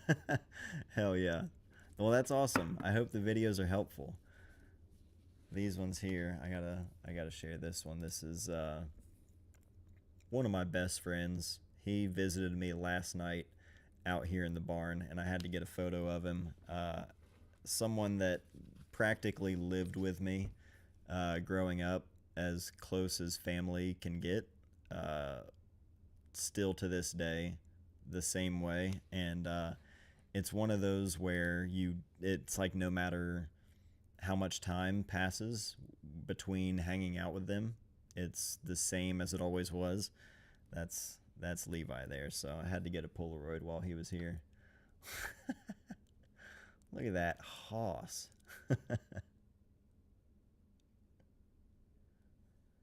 Did Girl or Lakai make your hat? Oh yeah, we were talking about this earlier. This is Jenkem Mag. They make these hats. Look up Jenkem Mag, Jenkem. Check out their site. They're the ones who make these. Steezy, thoughts on WrestleMania? Night one was incredible. The ending was exactly what I was hoping for. We're getting Architect, Authority era Rollins in a way, and I'm here for it. That was the best. And yeah, night two main event was something. But it was fun. I grabbed my camera and got a photo of oh yeah, some Polaroid green. I grabbed some footage of Stone Cold at WrestleMania to throw in the next vlog. So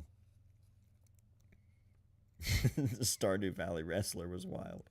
See, I need to. That's the thing about doing it like other streams at night. We can stream Stardew Valley. We can stream Monday Night Raw.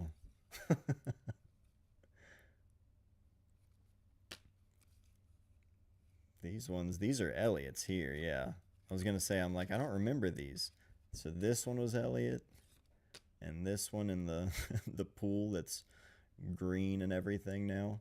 He one of his packs, this was in my old Polaroid 600, had I think it was, I can't remember what it was. Something happened with the film, everything getting like the top of it, the top of that pack, they all had this mark, and I can't remember what caused it. And that was a photo of the moon he got that night. Night two just reminds me of Stone Cold crashing into the barricade. That was a long time coming. We knew that was going to happen one of these days. Forrest eating his pancakes on the green. These ones were mine. I love this one of Elliot.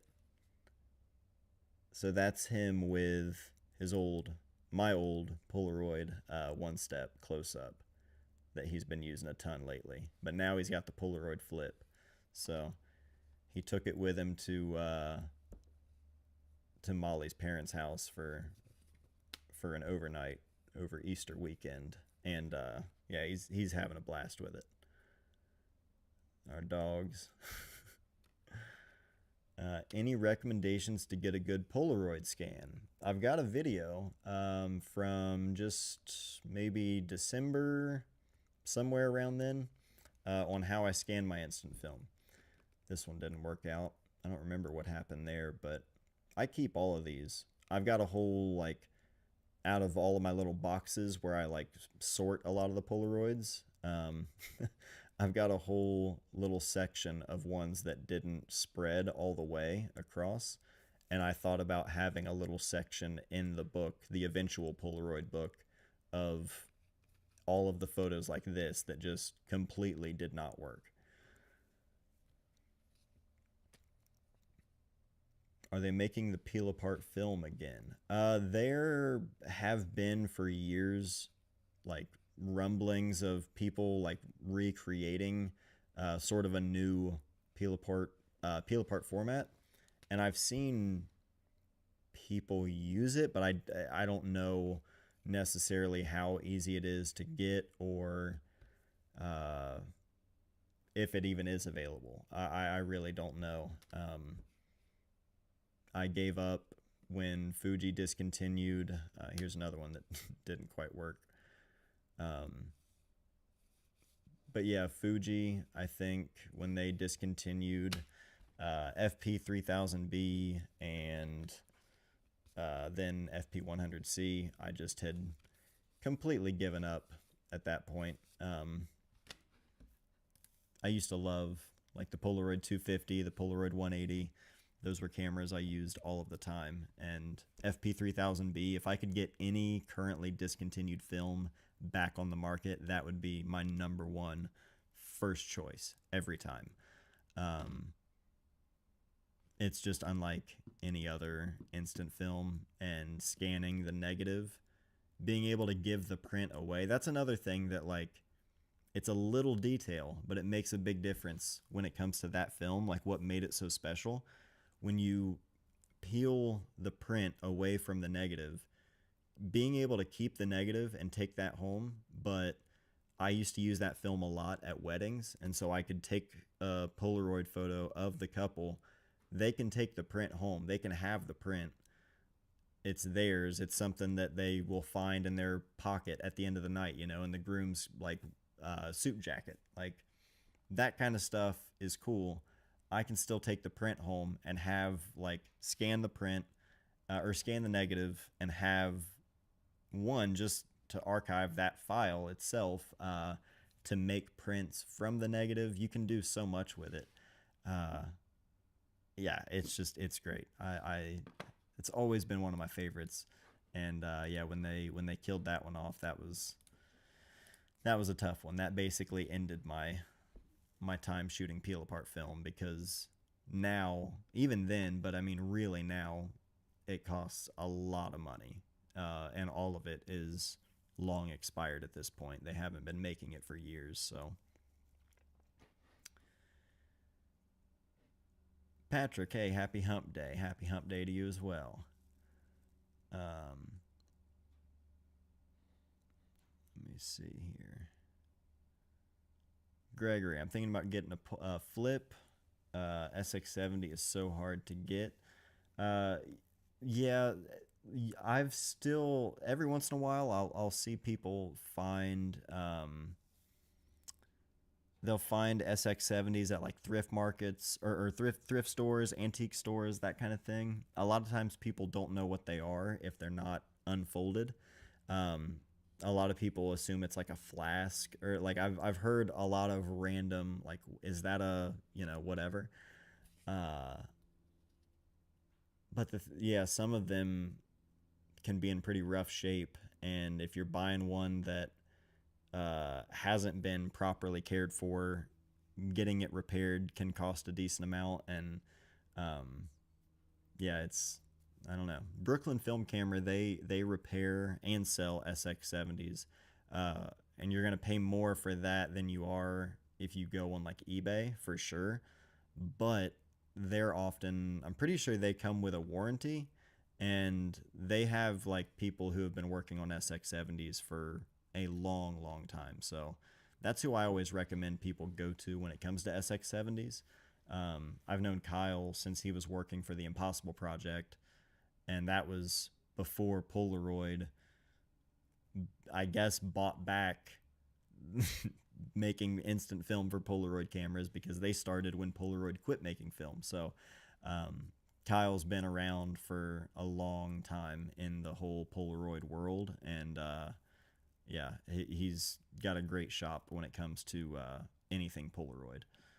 They're like one of the few official Polaroid retailers in the States, at least in that's not something like a B&H or any like massive store. It's a rad shop. So check out Brooklyn Film Camera. Austin Augie gave you a shout out in one of his recent videos. Really? I didn't know that. Well, that's cool. I'll have to check that out. Thanks for letting me know, man. I had no idea. I've heard that before. When people, that's the kind of thing that, like, in a YouTube video, I don't get a notification in someone else's video. So that's cool. That's funny. There have been really random times someone will be like, "Hey, so and so mentioned you," and I'm like, "Really?" What's his name? Coffee guy. Is it James Hoff or is it James Hoffman? James Huffman? James Hoffman? I think that's it. European guy, if I remember right. Does a bunch of coffee stuff. I randomly got a notification once where he had tagged me in something, and it was about something about film photography. Maybe I don't even remember what it was at this point, why he brought me up, but I was like, that's super random. Yeah, I don't know. I find peel away cameras at sales all the time, and I wish I could pick them up, but there's no film. Yeah, I used to scoop them up all the time, and I had a whole shelf of, like, I was trying to get one of each of the pack film cameras, and they're just such a fun camera to use, and they look cool on a shelf. But I gave away so many of those to, like, different friends back in the day. Oh, CoffeeZilla. Not CoffeeZilla. If CoffeeZilla ever brings me up in a video, that's when things have not gone well. I would hope he never brings me up. I love his videos, though. Yeah.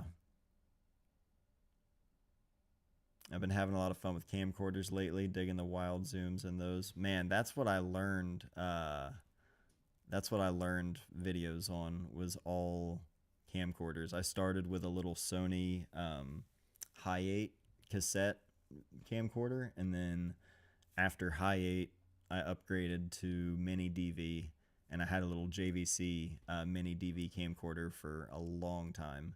That was my main skate video camera, and then after that, it was one of the, like, HDD,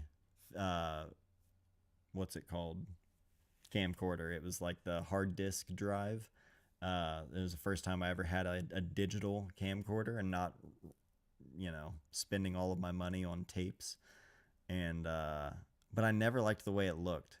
Like, the resolution was better, I could tell right away, but I was like, it just doesn't look as good though. It had such a weird dim, like, I don't know, it was weird. I miss having a camcorder though. Honestly, like, I film quite a bit with the little Osmo Pocket lately for just, like, quick vlogging stuff. And the fact that there's a gimbal and a decent sensor, and I can record myself and it'll spin around and it can track me. This thing is incredible. But I also kind of wish I just had a camcorder because I don't always want to be using a gimbal, and I don't always want this focal length, and I miss the spontaneity of using a camcorder and, like, having that full zoom rocker. Like, doesn't matter how close or far away something is, I can get it quickly, and I don't care if it's shot in log or if the shutter speed is cranked. I'm just documenting purely the way a camcorder is meant to be used. Like, I miss that raw shooting experience compared to now, where I'm so, like, conditioned to think about making sure my highlights aren't blown out, making sure I use an ND filter so I don't have to crank the shutter speed. If I'm shooting in log, make sure I expose it correctly, and if I don't have a viewing LUT and I'm shooting outside, that's going to be a pain, and it's a tiny monitor. Like, there's so many of these little things in my head when that's not the point. The point is to turn the camera on and show what I'm trying to, like, share. Um, but that photographer or just creative side in general, I guess, where I'm using a camera and so I'm thinking about all of the technical things. I think the camcorder, this is close. This is a really close thing where like at times I'll just turn it on full auto and not care, but I don't know. It's like it's still one of those things that I tend to I tend to try and control the image a little more than maybe I need to.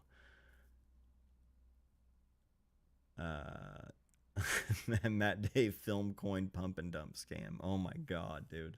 Listen, check check the history books. Go back and look. Never once was I out here trying to hawk a bunch of NFTs or anything. Okay, I was very adamantly not into that from day one. So you don't have to worry about any of that here. I never had the fortune slash misfortune. I never had the fortune slash misfortune of using an old school camcorder. I'm right on that border of older and newer technology, born in '97.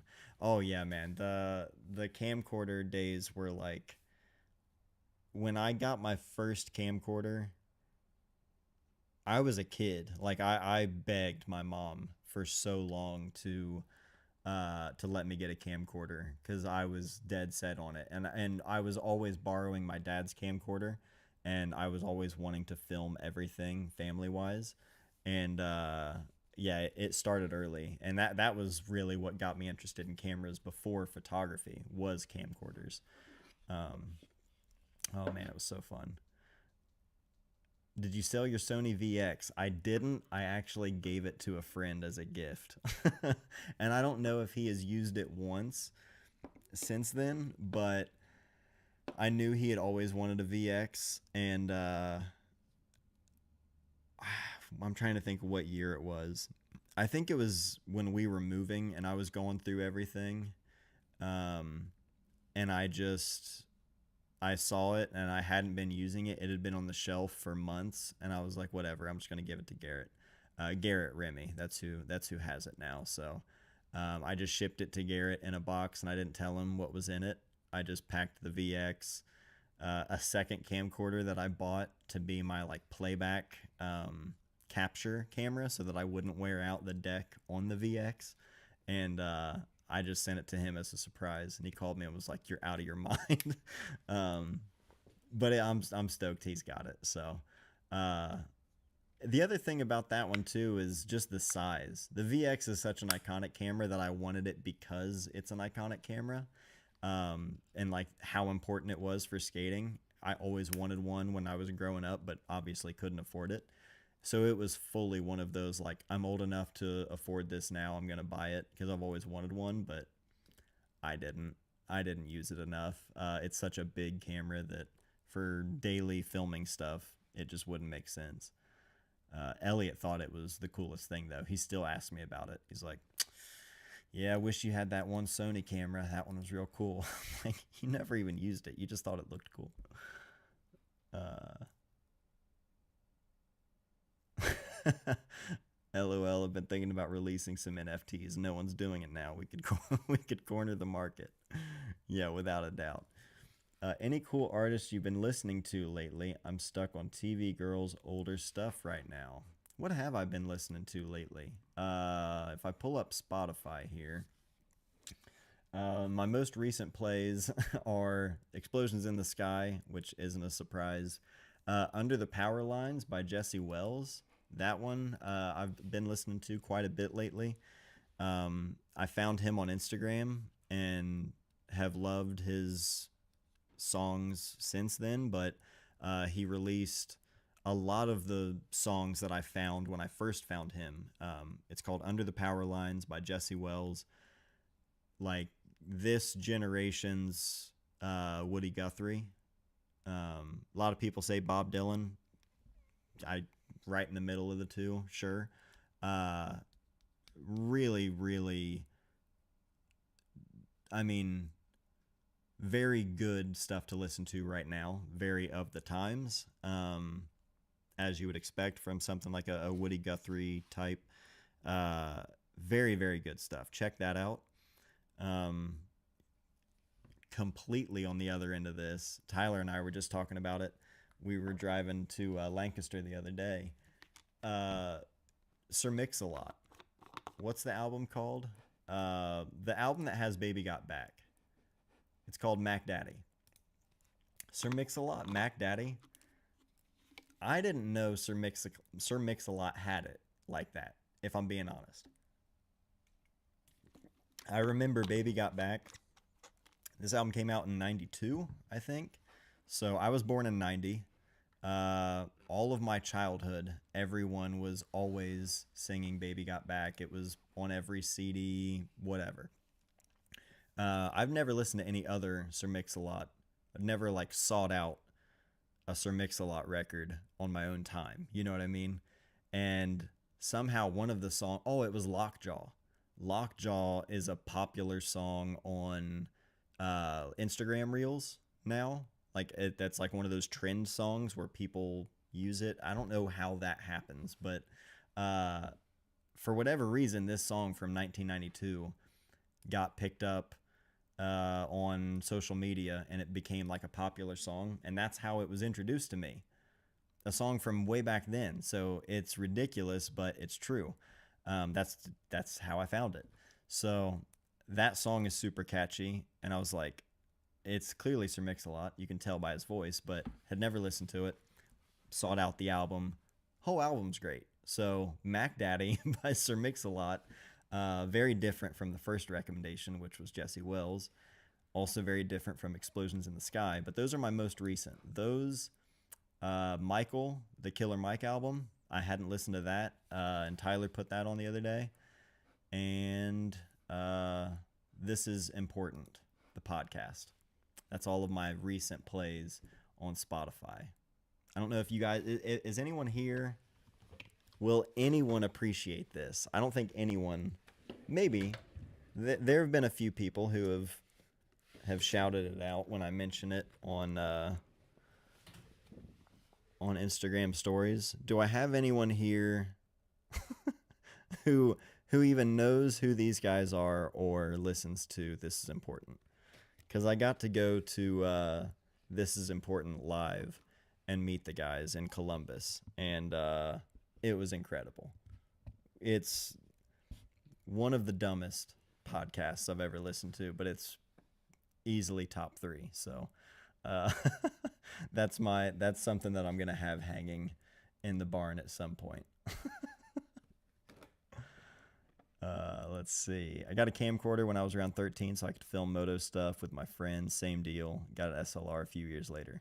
It's interesting how much of that, like the pipeline from either skateboarder or BMX or surfing, like anything like that, wanting to get into like making videos and picking up a camera, and then photographers being born through that. That's such a common thing. That's awesome. Yeah. Hell, oh yeah. Okay, yeah. So some of you know, Poop Dollar. Yeah, it's so good. Indio Inc., Runaway, and Headspace. Check it out. Robert D. Jr.'s son is in the band. Indio Inc., or is it Indigo? It says Indio, but you might have meant Indigo. I have no idea. You very well could mean Indio, and if so, I apologize. I just want to make sure I get it right. I'll check that out, though.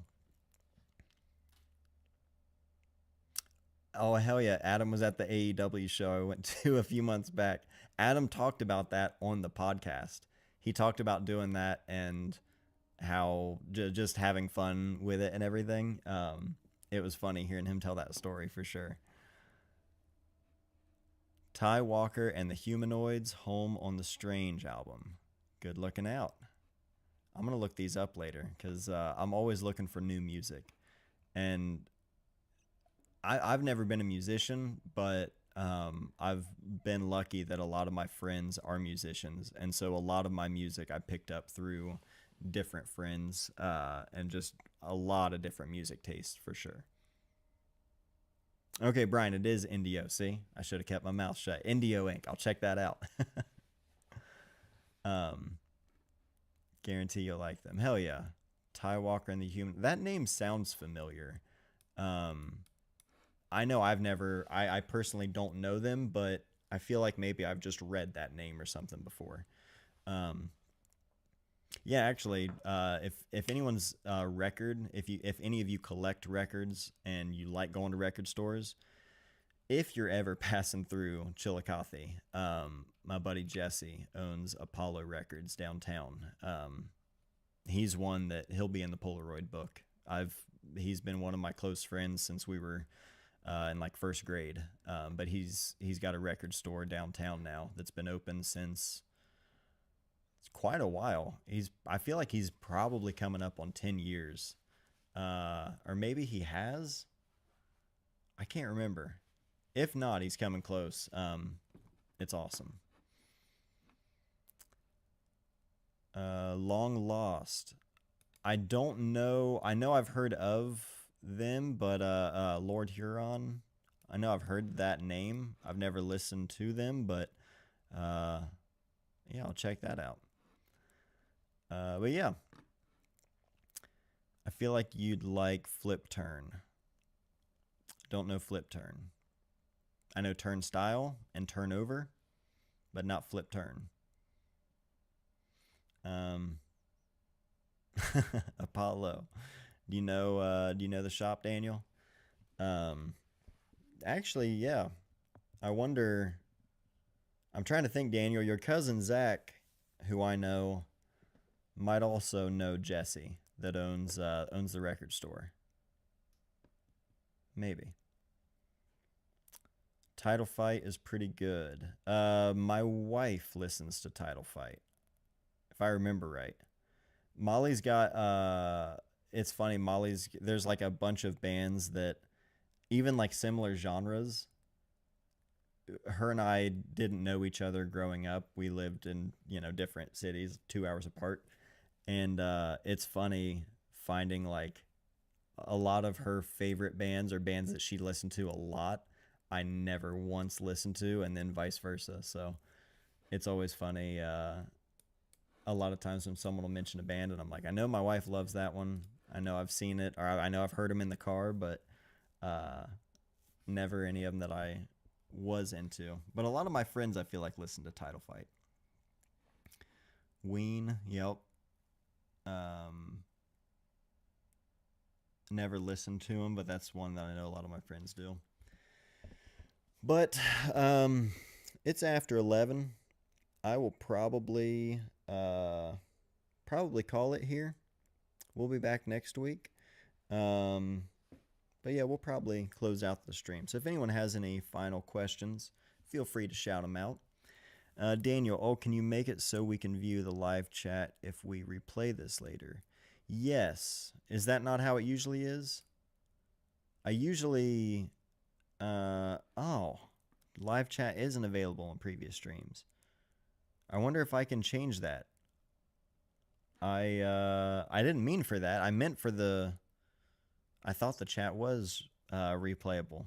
I'll look into that, Daniel, because that's the goal. The goal is for the videos to be replayable. And I never turn on... I don't know how ads work during a live stream, but I always turn monetization off when I go live so that there are no ads during the live stream. But then for people who do watch the replays, then I'll turn on the monetization so an ad will sometimes play during the replay. I feel like that's fair. Is that fair? Let me know if you don't think that's fair, but I think that's how I want to keep it, because I don't want ads to like interrupt a live, because this is very much like conversational. But if people are just catching the replay, it's like any other YouTube video. So yeah, I don't know. Let me know what you think.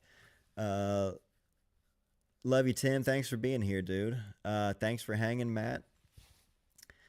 916, thank you all. Javier, May vlog coming soon. Yeah, actually another April vlog. coming soon, and other stuff as well. But yeah, I've been filming a bunch of stuff, and I'm just continuing to do it, and the response has been so overwhelming in a good way and super positive. But um, I'm gonna continue to do it and not question it like I have been for years, because I'm realizing how much I should have just started doing it a long time ago. That's all I'm realizing. So, yeah, I appreciate all of you watching those. There will be more of that. Brian, thanks for hanging out, man. Uh, Getting ready to go to bed myself with a fan blowing right on my face. Yeah, it's warming up. So, yeah, you all hang in out there. But yeah, appreciate y'all being here. Love you guys as always, and I'll see you next week. Take care, guys.